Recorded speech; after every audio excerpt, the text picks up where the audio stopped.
Do you think the impression that we got that there was all this opposition to healthcare reform was accurate? Do you think that there's greater opposition than there is support? Or again, was that too magnified by the drama that TV and other media? I think it was magnified. In other words, I think that healthcare reform is hard to pass because the healthcare system is so incredibly complicated. Yeah.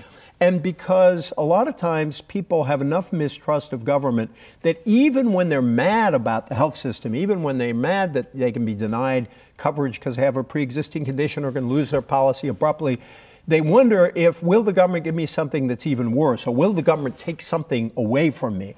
And so I think opponents of healthcare reform have a lot to play with out of that fear.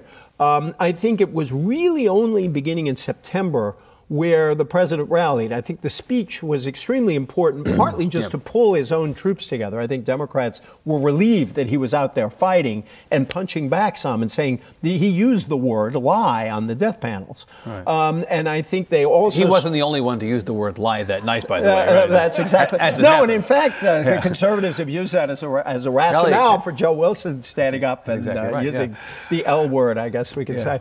But the other thing is that finally supporters of healthcare reform got back to reminding people of the things they don't like about the current healthcare system and suggesting that we can change the things that people want changed, not the things people don't want changed. So maybe Obama has regained a little bit. I think they've gained some momentum, both in terms of what's happening in Congress, where you're at least moving a bill, starting to move a bill through, and I think the argument, and the polls suggest there's been some modest movement in favor of healthcare reform. I think they are going to get it. You think they will get a bill? Yeah, I went on the record months and months ago predicting there was going to be a bill, so I'm sticking with it. But I actually still think I still believe it. With or without a public option? I think you may end up having a trigger. Actually, a week ago, I would have said for certain without a public option. And I've sensed some rallying among supporters in Congress, conversations on the Hill, that it has a better chance. Do you believe that the president and the Democrats generally have lost enough ground with the American public that the elections next fall will mostly erase the gains they made in 2008?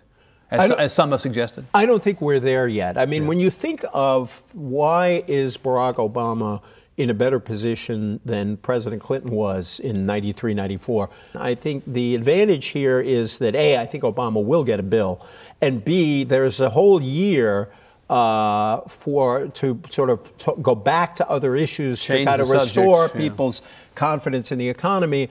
I think the biggest problem for the Democrats will be that the odds of a rapid decline in the unemployment rate are pretty small. I think that there will be fairly high unemployment next year. I think the question is, will there be some movement in the right direction? If there is some discernible movement that Americans start sensing in their own lives, I think the Democratic fortunes will look much better. If they're not, then these troubles for the Democrats that people are predicting may well come to pass. So the rebound in the stock market, I guess this year has shown the greatest percentage growth in the stock market since the 30s. I mean, it's really been a remarkable recovery. That's not going to be enough. It's going to be about jobs numbers. I think it's about jobs and people's standard of living. And the economy really is the number one issue. It's hard to imagine just a couple of years ago that Iraq and particularly Afghanistan now would just almost fall away right. Although Afghanistan is coming back. Right. But is it potentially going to come back as enough of an issue to have an impact on elections? I think the economy still trumps, and in fact, it's one of the reasons why I think, if I can link the two conversations, why the religious conversation is different. We've had times in the past where we had a cultural and religious argument and suddenly we went to something else. The example I think of is the 1928 election, which was all about whether we should ban alcohol, prohibition, and whether we should elect a Catholic president. After the 28 election, a funny thing happened. It was called the Great Crash, followed by the Great Depression.